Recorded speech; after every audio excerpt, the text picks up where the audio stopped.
जहां पर कांग्रेस में टिकट के दावेदारों में आपसी होड़ शुरू हो चुकी है। तमाम टिकटार्थी पटना पार्टी ऑफिस में अपनी मौजूदगी दर्ज करा रहे हैं, खुद को एक दूसरे से बेहतर बता रहे हैं। लेकिन बड़ा सवाल यह है कि महागठबंधन में कांग्रेस के हिस्से में कितनी सीटें आएंगी, क्योंकि चर्चा तो इस बात की भी है कि तेजस्वी यादव अब की बार कांग्रेस की सीटों का कोटा घटाने वाले हैं।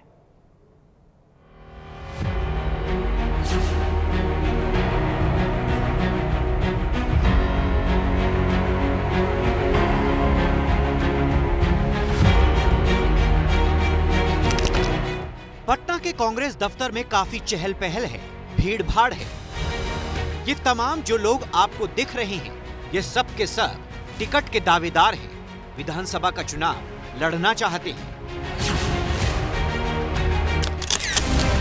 विनोद से, फूलपरास से, चांदनी, बथनाहा से, चंद्रिका यादव टेकारी से, नाजिया हसन दरभंगा से, कामरान हुसैन जहानाबाद और आफरी जाले से टिकट की दावेदारी कर रहे हैं। किसी के माथे पे आपको शिकन नजर आ रहा होगा, किसी के चेहरे पर खुशी नजर आ रही होगी। ये इमोशंस का यहाँ मेला लगा हुआ है और चूंकि सबकी कोशिश है कि वो अपना बेहतर दे पाए, और भले हाथ में बायोडाटा की फाइल पतली हो या फाइल थोड़ी मोटी हो, लेकिन उम्मीद सबकी सिर्फ एक है कि विधानसभा का वो सीट हासिल करना जो 2025 में इस बार कांग्रेस के हिस्से आएगा।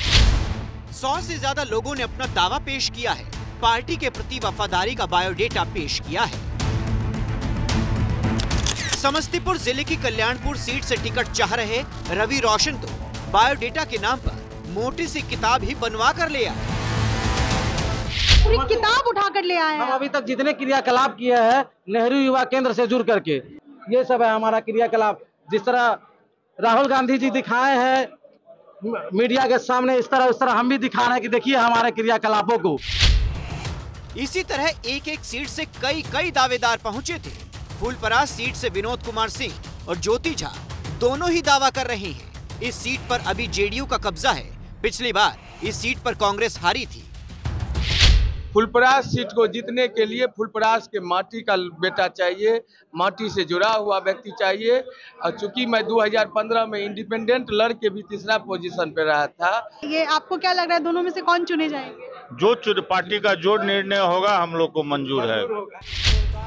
इसी तरह गया जिले की टेकारी सीट से ओंकार नाथ यादव और चंद्रिका यादव भी दावा जता रही हैं। दोनों ही अपने अपने लिए फील्डिंग कर रहे हैं।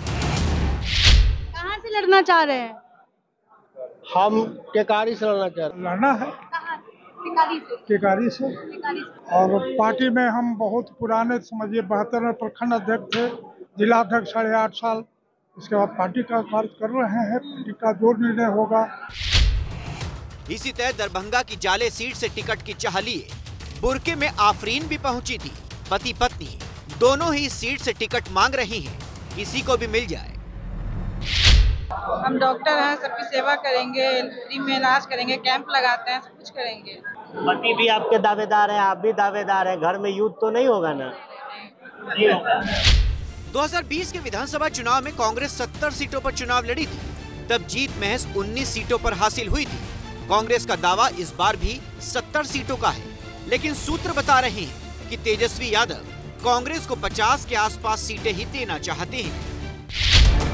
कांग्रेस दफ्तर में दावेदारी के लिए पहुंचे इन लोगों में से किसकी लॉटरी लगेगी, ये आने वाला वक्त बताएगा।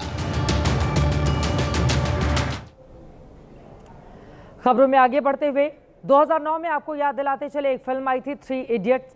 फिल्म ने सिर्फ 4 दिनों में ही 100 करोड़ की कमाई कर ली थी। कहने को नाम 3 इडियट था, पर तीनों किरदार बेहद होनहार थे। लेकिन जो खबर मैं आप तक पहुंचाने जा रही हूं, इसमें मैं कंगाल पाकिस्तान के 3 किरदारों की बात बताने जा रही हूं। ये तीनों हैं तो बड़े ऊंचे ऊंचे ओहदे पर, लेकिन इन्हें अंदाजा तक नहीं है कि जिसे ये धमकी दे रहे हैं उसने ही पिछले दिनों सिर्फ 4 दिन में ही इन्हें मिट्टी में मिला दिया था। सिंधु समझौते को लेकर शहबाज, बिलावल और आसिम मुनिर ने जो गीदड़ भभकी दी है, उसके बाद इन्हें क्या कहा जाए। कटोरेबाज पाकिस्तान का भीख मांगते मांगते हलक सूखने क्या लगा, तो सिंधु नदी के पानी की बूंद बूंद को तरस रहे पाकिस्तान के हुक्मरानों की जुबान मुंह से बाहर आने लगी है। हालात ये हो गए हैं कि पाकिस्तान के प्रधानमंत्री शहबाज शरीफ भी अपने 2 पैसे की हैसियत भूलकर भारत को वही घिसी पिटी गीदड़ भभकी दे रहे हैं।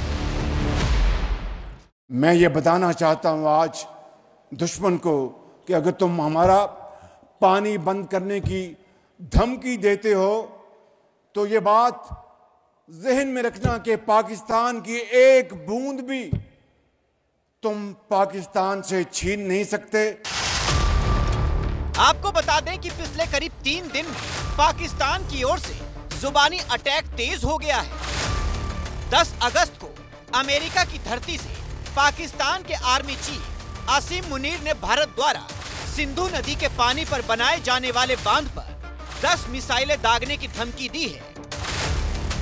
11 अगस्त को पाकिस्तान के सिंध में पूर्व विदेश मंत्री बिलावल भुट्टो ने सभी 6 नदियां वापस लाने की गीदड़ भभकी दी और 12 अगस्त को इस्लामाबाद में शहबाज शरीफ ने एक बूंद भी ना छीन पाने की चुनौती दी है।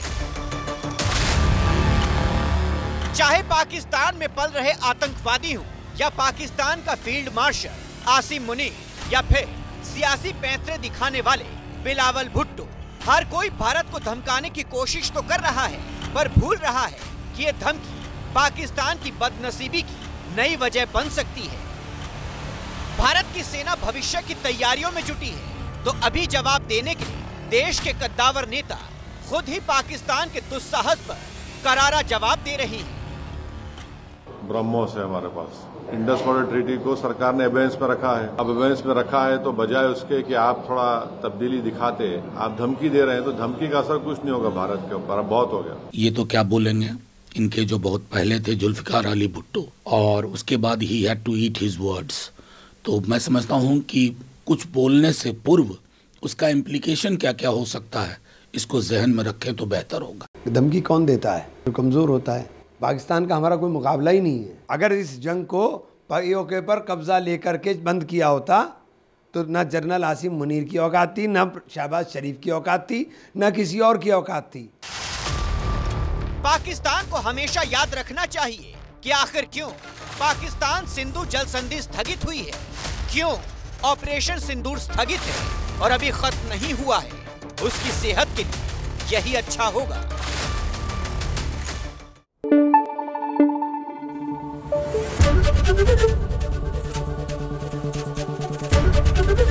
एबीपी न्यूज आपको रखे आगे।